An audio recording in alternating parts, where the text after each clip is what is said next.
तू ही रे माझा मितवा.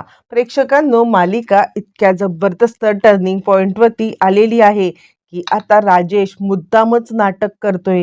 कारण आता सगळ्या बाजूने राजेश अडकला गेलेला आहे. इकडून दादा पैसे मागतोय, तिकडून रिया आता आपलं सगळं सत्य जाणते आणि त्यातच आता इकडे अंजली समोर सत्य यायला नको म्हणून त्यावेळी खरं तर आता इकडे मुखवटा पांघरला जरी असला तरी सुद्धा त्याच्या मुखवट्यावरती फक्त अंजलीच विश्वास ठेवू शकते.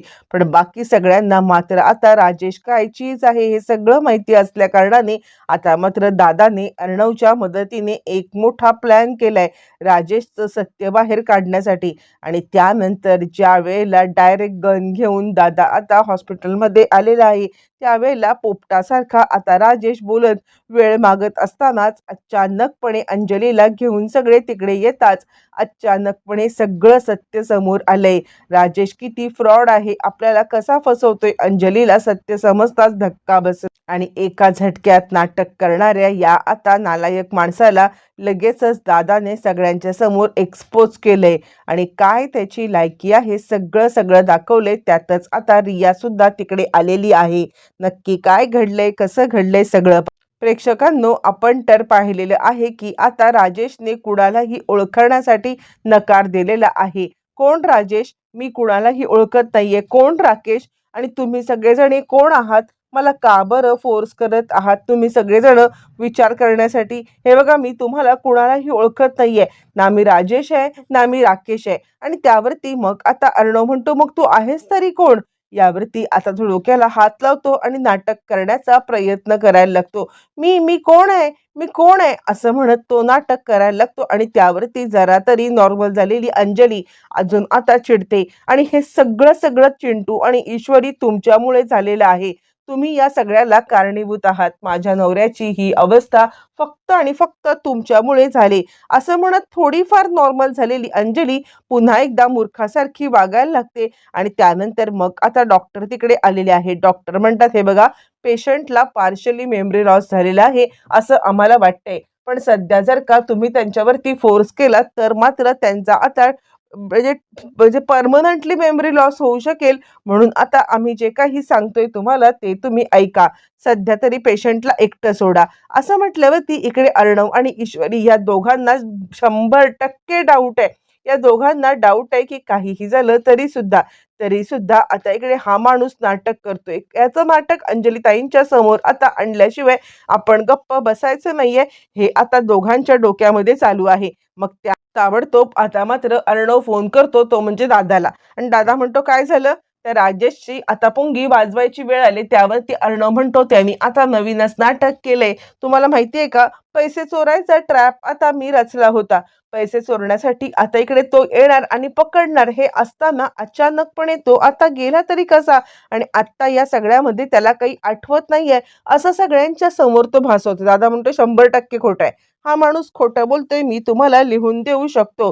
कारण काय माहितीये का, गेंड्याची कातडी आहे त्याची, गेंड्याची कातडी. हे सगळं सगळं जे काही चाललंय ना, त्यामुळे हा किती खोटारडा आहे ही गोष्ट मला आता चांगलीच माहिती आहे. आणि असं म्हटल्यामुळे मग आता इकडे सांगायला लागतो दादा की तुम्हाला तो नाटक करतोय माहितीये, मी तुम्हाला सिद्ध करून दाखवेन. यावरती अर्णव म्हणतो, ते कसं? दादा सांगतो, ते माझ्याकडे लागलं. अरे भल्या भल्यांना बंदुकीच्या गोष्टी कळतात. हा तर काय, हा तर आता पळपुटा भुरटा चोर आहे. तुम्ही काळजीच करू नका. हॉस्पिटलमध्ये फक्त आता मी ज्या वेळेला येईन ना त्यावेळेला आता तुम्ही कुणी आजूबाजूला असणार नाहीत.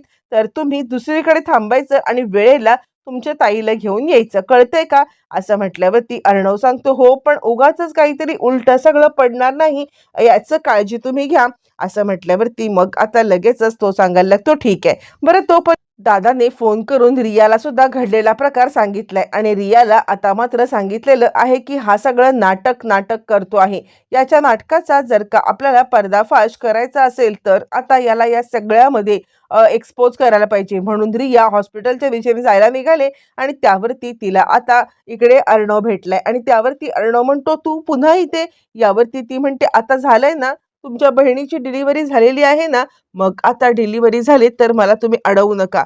मला आता त्या सगळ्यामध्ये या राजेशला जोपर्यंत मी एक्सपोज करत नाहीये, मला स्वतःला गप्प बसता येणार नाहीये. मी आता कोणत्याही परिस्थितीमध्ये गप्प बसणार नाहीये असं म्हटल्यावरती तोपर्यंत मग आता इकडे ईश्वरी फोन करायला लागते की आपला प्लॅनिंग सेट झालेला आहे, दादा कधी येणार? त्यावरती अर्णव म्हणतो, तू एक काम कर, तू आता अंजली ताईला तो जोपर्यंत दादा आता येत नाहीये तोपर्यंत बाहेर पडू देऊ नकोस. दादा आला की मग पुढचं काम सुरू होईल. तोपर्यंत मग आता रियाला घेऊन अर्णव निघालेला आहे आणि अर्णव सांगतो, दादानी जो प्लॅन केलाय तो प्लॅन वर्कआउट करायला लागेल. रिया म्हणते, तुम्ही काळजी करू नका, माझे इतके दागिने त्याने चोरलेत, फक्त दागिने चोरलेले नाहीयेत, तर आता त्याने मला फसवलंय सुद्धा. प्रेमाचं नाटक करत माझ्यावरती खूप मोठं आता त्यांनी त्रास दिलाय. त्यामुळे काहीही झालं तरी सुद्धा मी त्याला सोडणार नाहीये. त्यावरती अर्णव म्हणतो, सगळ्यात महत्त्वाचं ताईचे डोळे उघडले गेले पाहिजेत आणि त्यासाठी जे काही आपल्याला करता येईल ना ते करायचं आहे. दादा म्हटलंय त्याच प्लॅनिंग प्रमाणे करा असं म्हटल्यावरती ती सांगते, तुम्ही चिंता करू नका, चला. असं म्हणत सगळेच जण आता हॉस्पिटलमध्ये आले आणि त्यानंतर ठरल्या प्लॅनप्रमाणे मुद्दामच राजेशच्या समोर आता इकडे ईश्वरी तिला घेऊन येते. तिला घेऊन आल्यावरती मग आता ईश्वरी सांगते, हा बघ, आता तुला कळलंय ना आपला प्लॅनिंग काय आहे ते, आणि तो ऐकतोय हे ह्या दोघींना माहितीये. आणि रिया इकडे आले, अरे देवा, आता जर का या रियाने आपलं भांड फोडलं तर, असा तो विचार करतोय. आणि तो विचार करतोय, नाही नाही, ती रिया इथे येऊन काहीतरी तमाशा करण्याच्या आधीच मला आता इथून सटकलं पाहिजे. जोपर्यंत मी इथून सटकत नाहीये ना तोपर्यंत मग आता अजिबात काही खरं नाहीये, ते काही नाहीये. काहीही झालं तरी सुद्धा मला या सगळ्या नाटकाच्या मधून यांच्यासमोर मी नाटक करू शकतो, पण रिया आणि दादा आले तर तर मात्र आता इकडे मला काही करता येणार नाहीये. पोलिसांच्या डायरेक्ट हवाली करतील आणि त्यापेक्षा मी इथून पळून गेलेलं बरं. ही रिया जर का बाहेर गेली तर मी इकडून पळून जाईल. आता अंजली आणि अर्णव या दोघांनी मुद्दामच नाटक केलेलं. आणि आता पुढचं पुढचं या सगळ्यामध्ये आता पुढची घडलेली घटना इकडे झालेली असते. ती म्हणजे तो तिकडून रियाला बघून हॉस्पिटलच्या बाहेर पडलाय, पण हाच डाव आहे तो म्हणजे आता इकडे सगळ्यांचा. आणि त्यानंतर तो आता हॉस्पिटलच्या बाहेर पडल्यावरती त्याला दादाने गाठले. आता हाच पुढचा प्लॅन असतो. दादा आता लगेचच अर्णव आणि ईश्वरी या दोघांना अंजलीला घेऊन यायला सांगतो. आणि ज्या वेळेला हॉस्पिटलच्या बाहेर आता पळून जाण्याचा प्लॅन इकडे चालू असतो आणि ज्या वेळेला प्लॅन चालू असतो आणि त्याच वेळेला दादा आता त्याला गाठतो. आणि काय रे, कुठे पळून जाशील? दादाला अचानकपणे समोर बघितल्यावरती त्याच्या आता राजेशच्या पायाखालची जमीनच हादरलेली आहे. तर तपप करत तू तू तू इथे? यावरती तो म्हणतो, मी इथे? अरे तुझा एका झटक्यात गेम करून टाकणार आहे. हॉस्पिटलमध्ये मला लपून भरती झालास का? मला आता घाबरून तिकडून पळून गेलास का? आणि त्यामुळे तुला आता मी अजिबात सोडणार नाहीये. त्यावरती तो म्हणतो, नाही नाही दादा, हो तुम्हाला घाबरून का पळून जाईन? मी तुम्हाला घाबरून नाही पळून गेलो होतो. यावरती तो म्हणतो, मग मग कुणाला घाबरून पळून गेला होतास? खोटारड्या, खोटं बोलू नकोस. अजिबात माझ्याशी अजिबात खोटं बोलायचं नाहीये. काहीही झालं तरी सुद्धा या सगळ्यामध्ये आता इकडे तू मलाच बघून पळून गेला होतास. यावरती तो म्हणतो, नाही दादा, अहो ते त त प प. यावरती दादा म्हणतो, कुणाला पळून बघून गेला होतास?